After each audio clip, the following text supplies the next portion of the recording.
ಉಪಸ್ಥಿತರಿರುವಂತಹ ಕಳೆದ ಸುಮಾರು 12 ವರ್ಷಗಳಿಂದ ತನ್ನ ಮಗಳ ಕೊಲೆ ಮತ್ತು ಅತ್ಯಾಚಾರ ಪ್ರಕರಣದ ನ್ಯಾಯಕ್ಕಾಗಿ ಇಡೀ ರಾಜ್ಯ, ವಿಶೇಷವಾಗಿ ಕರಾವಳಿ ಪ್ರದೇಶದಲ್ಲಿ ನ್ಯಾಯಕ್ಕಾಗಿ ಬೇಡಿಕೆ ಇಟ್ಟು ಎಲ್ಲರಲ್ಲಿ ಕೂಡ ಅಂಗಲಾಚಿ ಮತ್ತು ಇಡೀ ರಾಜ್ಯದ ದೇಶದ ಗಮನವನ್ನ ಸೆಳೆದಂತಹ ತಾಯಿ ಕುಸುಮಾವತಿ ಅವರೇ, ಈ ಹೋರಾಟದ ರೂವಾರಿ ನೇತೃತ್ವವನ್ನು ವಹಿಸಿಕೊಂಡಂತಹ ನಿಮ್ಮೆಲ್ಲರ ಅಚ್ಚುಮೆಚ್ಚಿನ ನಾಯಕ ಮಹೇಶ್ ಶೆಟ್ಟರ್ ಬಗ್ಗೆ ಬರೀ ಇಷ್ಟೇ ಹೇಳಿದ್ರೆ ಸಾಕಾಗುದಿಲ್ಲ. ಅವ್ರ ಬಗ್ಗೆ ಒಂದ್ ದೊಡ್ಡ ಸಿನಿಮಾನೇ ತೆಗಿಬೇಕಾಗತ್ತೆ. ಕಾಂತಾರ ಬರೇ ಭಾಗ 1 ಬಂದಿದೆ. ಅವ್ರ ಬಗ್ಗೆ ಸಿನಿಮಾ ತೆಗೆದರೆ ಭಾಗ 2, ಭಾಗ 3 ಕೂಡ ಬರ್ತದೆ. ಅವ್ರು ನಮ್ಮೆಲ್ಲರಿಗೂ ಕೂಡ ಈ ಒಂದು ಅವಕಾಶವನ್ನ ಕೊಟ್ಟಿದ್ದಾರೆ. ನನ್ನ ಸಹೋದರಿಯಾದಂತಹ ಮತ್ತು ಈ ಹೋರಾಟದಲ್ಲಿ ವಿರೋಧಿಗಳಿಂದ ಎಷ್ಟೇ ಟೀಕೆ ಅವಮಾನಗಳಾದ್ರೂ ಕೂಡ ಗಟ್ಟಿಯಾಗಿ ನಿಂತಹ ಅಕ್ಕ ಪ್ರಸನ್ನ ರವಿ ಅವರೇ, ಮತ್ತೊಬ್ಬ ಸ್ನೇಹಿತರು ಹೋರಾಟಗಾರ ಮಿತ್ರರಾದಂತಹ ತಮ್ಮಣ್ಣ ಶೆಟ್ಟಿ ಅವರೇ, ಅವರ ದಾಳಿ ಇನ್ನು ಮುಂದೆ ಶುರು ಆಗುತ್ತೆ. ಅದಾದ ನಂತರ ನಮ್ಮ ದಿನೇಶ್ ಗಾಣಿಗರು ಬಂದಿದ್ದಾರೆ.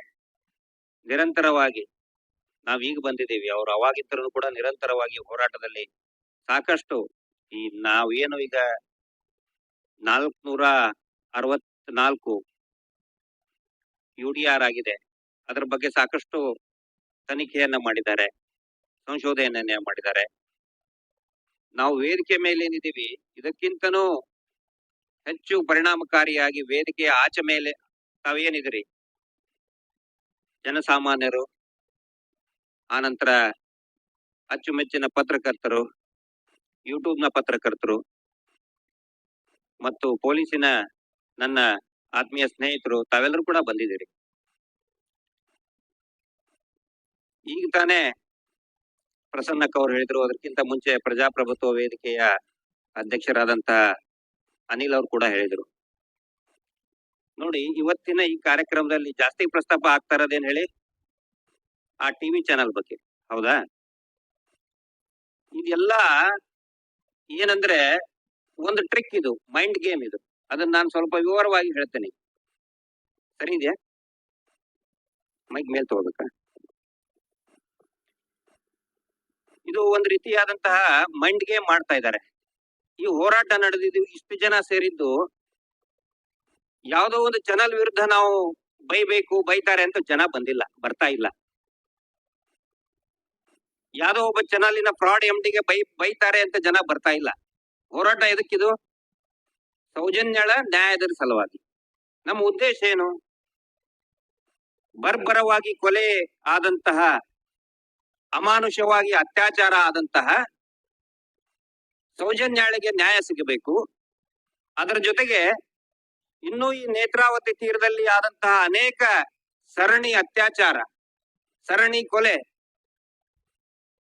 ಅದರಲ್ಲಿ ಬಲಿಯಾದಂತಹ ಎಲ್ಲರಿಗೂ ಕೂಡ ನ್ಯಾಯ ಸಿಗಬೇಕು ಅನ್ನೋದು ಇದೊಂದು ಹೋರಾಟ. ಆದ್ರೆ ಇವೆಲ್ಲವೂ ಕೂಡ ಟಿವಿ ಚಾನೆಲ್ ಅಲ್ಲಿ, ನೀವು ಒಂದು ಚಾನೆಲ್ ಅಲ್ಲಿ ನೋಡಿದಿರಲ್ಲ, ಇದರ ದಾರಿ ತಪ್ಪಿಸುವಂತ ಒಂದು ಟ್ರಿಕ್ ಇದು. ನಾನು ಬಯಲುಸೀಮೆ ಕಡೆಯಿಂದ ಬಂದಂತವನು. ಅಲ್ಲಿ ಹಳ್ಳಿಯಲ್ಲಿ ಈಗ ಸಾಹುಕಾರರಿರ್ತಾರೆ, ದಣಿಗಳಿರ್ತಾರೆ, ಕೆಲವೊಬ್ರು ಒಳ್ಳೆಯವರು ಇರ್ತಾರೆ, ಇನ್ ಕೆಲವೊಬ್ರು ಬಹಳ ದೌರ್ಜನ್ಯ ಮಾಡ್ತಿರ್ತಾರೆ. ಆ ದಣಿ ವಿರುದ್ಧ ಆ ಊರಲ್ಲಿ ಒಬ್ರು ಪ್ರಶ್ನೆ ಕೇಳಕ್ ಹುಡ್ಕೋತಾರೆ, ಮಹೇಶ್ ಶೆಟ್ಟರ್ನಂತವ್ರು. ಹಿಂಗ್ ಯಾಕೆ ಮಾಡಿದ್ರಿ, ನೀವು ಮಾಡೋದು ಸರಿಯಲ್ಲ.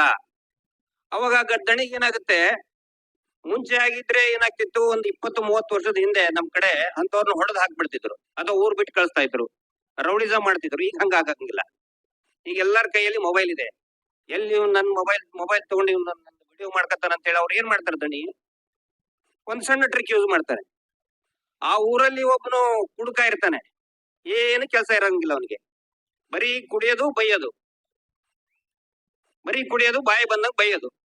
ಈ ದಣಿ ಏನ್ ಮಾಡ್ತಾನೆ, ಅವನ್ಗೊಂದಿಷ್ಟು ಎಲಬು ಬಿಸ್ಕೆಟು ಬಿಸಾಕ್ತಾನೆ, ಒಂದಿಷ್ಟು ಕುಡಿಯಾಕ್ ಕೊಡ್ತಾನೆ, ಹೆಂಡ ಕುಡಿಯಾಕ್ ಕೊಡ್ತಾನೆ. ಹೋಗು ನೀನ್ ನನ್ ಪ್ರಶ್ನೆ ಕೇಳ್ತಾ ಇದ್ದಲ್ಲ, ಅವ್ನ ಮನೆಗೆ ಹೋಗಿ ಬೈಕೊಂಡ್ ಬಾ, ಅಲ್ಲಿ ಮನೆ ಎದುರುಗಡೆ ಹೋಗಿ ಬೈಬೇಕು ನೀನು ಅಂತ ಹೇಳ್ತಾನೆ. ಅದಕ್ಕೆ ಅವನೇನ್ ಮಾಡ್ತಾನೆ, ಮತ್ತೆ ಒಂದಿಷ್ಟು ಬಿಸ್ಕೆಟ್ ಸಿಗ್ತದೆ, ಹೆಂಡ ಸಿಗ್ತದೆ, ಚೀಪಾಗಿ ಮೂಳೆ ಸಿಗ್ತದೆ, ಅದನ್ನ ತಗೊಂಡು ಆ ಪಾಪ ಯಾರು ಆ ಪ್ರಶ್ನೆ ಕೇಳಿದಿರ್ತಾನಲ್ಲ ಆ ಹೋರಾಟಗಾರ ಅವ್ರ ಮನೆ ಮುಂದೆ ಹೋಗಿ ಬೈತಾ ಕುತ್ಕೋತಾನೆ. ಅವಾಗ ಏನಾಗತ್ತೆ ಹೇಳಿ, ಕೆಟ್ಟದಾಗಿ ಬೈತಾ ಇರ್ತಾನೆ. ಈ ದಣಿ ತನ್ನ ಮನೆ ಅಟ್ಟದ ಮೇಲೆ ಕುತ್ಕೊಂಡು ನೋಡಿ ಖುಷಿ ಪಡ್ತಾ ಇರ್ತಾನೆ, ನೋಡಿ ಹೆಂಗ್ ಬಯಸ್ತಾ ಇದೀನಿ ಅವನಂತ. ಈ ಇವನು ಬೈದಂಗೆ ಆ ಹೋರಾಟಗಾರನ್ನ ಏನ್ ಮಾಡ್ತಾನೆ, ಆ ದಣಿನ್ ಮರ್ತು ಬಿಡ್ತಾನೆ. ಇವನ್ಗೆ ಏನಾದ್ರು ಸಿಟ್ಟು ಬಂದು ಅದು ಹೊಡಿತಾನೆ, ಹೊಡೆದ್ಕೊಳ್ಳೋ ಅಯ್ಯೋ ನನ್ಗೆ ಹೊಡೆದ್ರು ಅಂತೇಳಿ ಪೊಲೀಸ್ ಸ್ಟೇಷನ್ ಹೋಗ್ತಾನೆ. ಇವನ್ ಮೇಲೆ ಕಂಪ್ಲೇಂಟ್ ಆಗ್ತದೆ, ಇವ್ರ ಕಡೆಯವರು ಹೊಡಿತಾರೆ. ಈ ಇಡೀ ಪ್ರಕ್ರಿಯೆ ಒಳಗೆ ಏನಾಗ್ತದೆ ಅಂತ ಹೇಳಿದ್ರೆ, ಅವನ ಆ ಹೋರಾಟಗಾರ ನಿಜವಾದ ವೈರಿ ಯಾರು, ಆ ದಣಿ ಆ ಸಾಹುಕಾರ ಬಿಟ್ಬಿಡ್ತಾನೆ, ಒಂದೇನೆ ಪಾರ ಹೋಗ್ಬಿಡ್ತದೆ. ಇವನ್ ಜೊತೆಗೆ ಗುದ್ದಾಡಕ್ ಕುಂತ್ ಬಿಡ್ತಾನೆ. ಇದೊಂದು ಹಳ್ಳಿ ಕಡೆ ಇರುವಂತ ಒಂದು ಸ್ಮಾಲ್ ಟ್ರಿಕ್ಸ್ ಇದು. ಇಲ್ಲಿ